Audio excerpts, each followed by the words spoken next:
semua.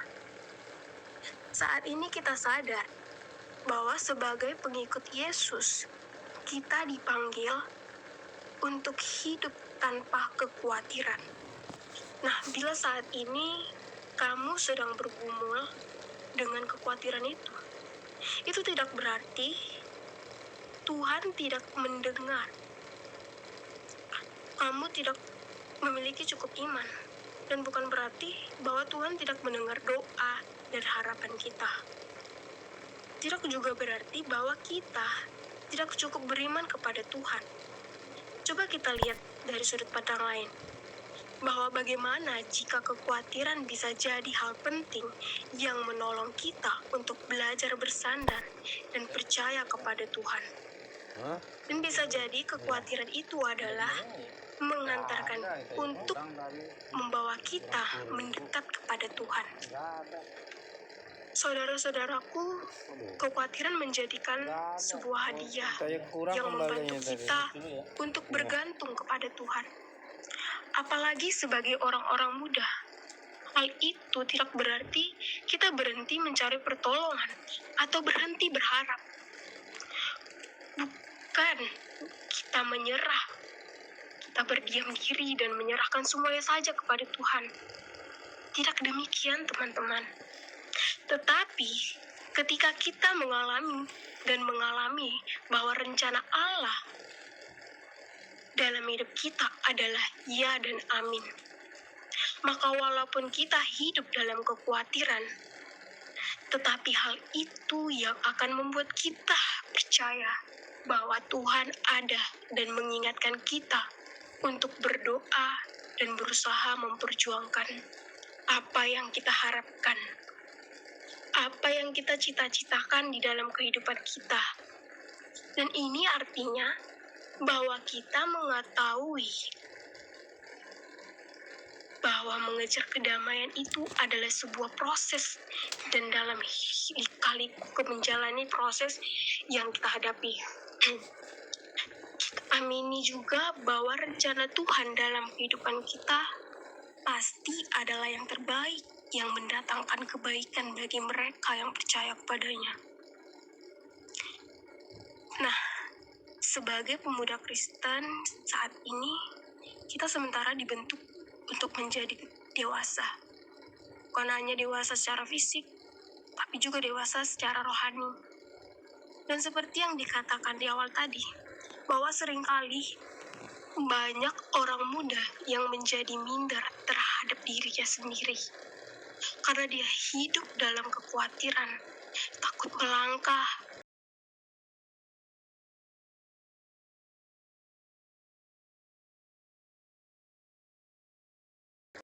karena mereka muda ataupun merasa karena rendah diri.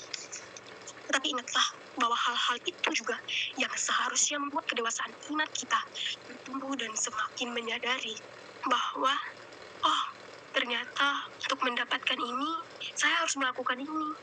Untuk meraih cita-cita saya, hal ini yang harus saya perjuangkan.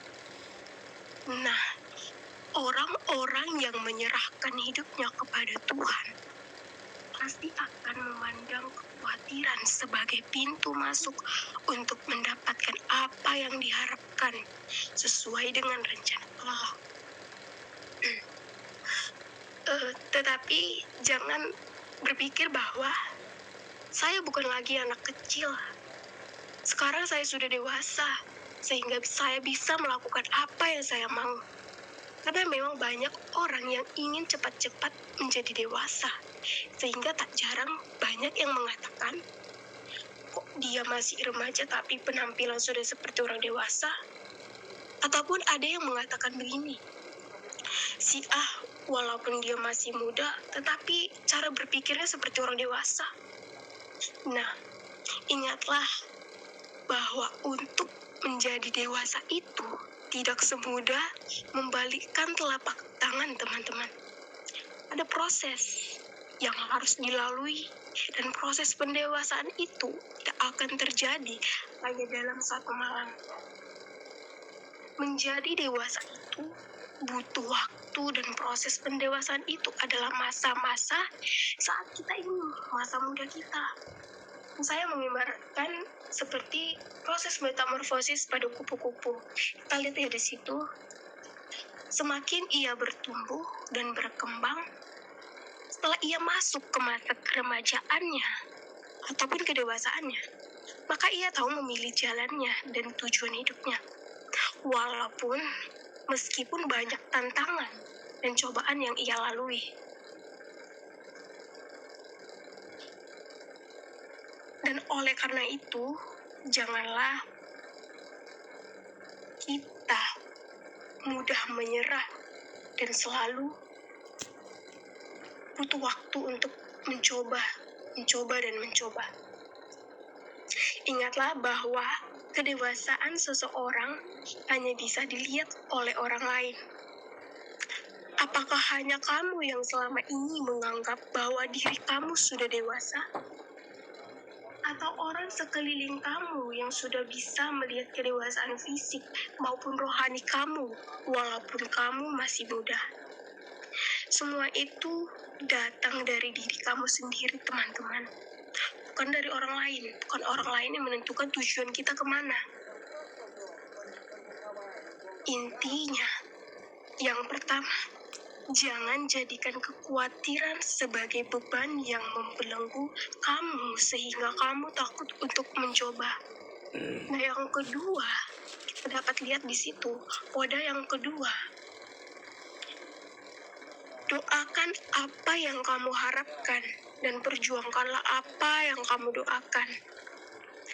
Aminilah bahwa rencana Allah tidak pernah salah alamat.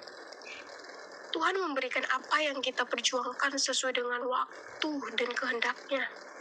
Nah, yang ketiga, bertumbuh dan jadilah dewasa dalam iman kepada Tuhan. Dan pada yang terakhir, yang keempat, terimalah dirimu, cintailah kekuranganmu. Sebagai nats penutupnya, saya ambil dari Yesaya 55 ayat 8-9. Demikian firman Tuhan. Sebab rencanaku bukanlah rancanganmu, dan jalanmu bukanlah jalanku. Demikianlah firman Tuhan. Seperti tingginya langit dari bumi, demikianlah tingginya jalanku dari jalanmu, dan rancanganku dari rancanganmu. Demikian firman Tuhan. Malam ini kita satukan hati dan pikiran kita. Mari kita berdoa. Terima kasih Bapa, terima kasih Yesus buat penyertaan Tuhan. Sehingga kami bisa Tuhan mendengarkan dan merenungi sebagian daripada firman-Mu. Biarlah firman-Mu yang kami dengar Tuhan bertumbuh di setiap hati kami Tuhan.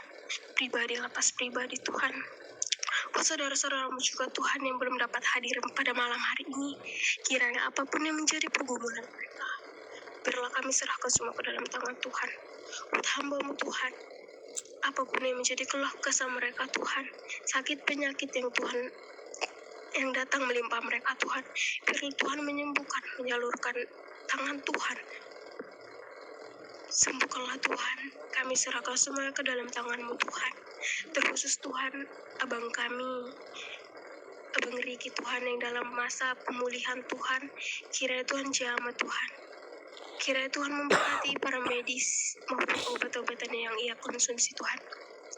Biarlah semua Tuhan, pergumulan kami, cobaan demi cobaan yang kami hadapi Tuhan, kami serahkan semuanya ke dalam tangan Tuhan. Biarlah Tuhan yang berkehendak atas diri kami Tuhan. Terpuji dan termulia nama Tuhan. Di atas segalanya Bapa, kami adalah manusia yang tidak luput dari kesalahan dan dosa. Biarlah tangan Tuhan yang menghapuskan kami dan menyucikan kami kembali.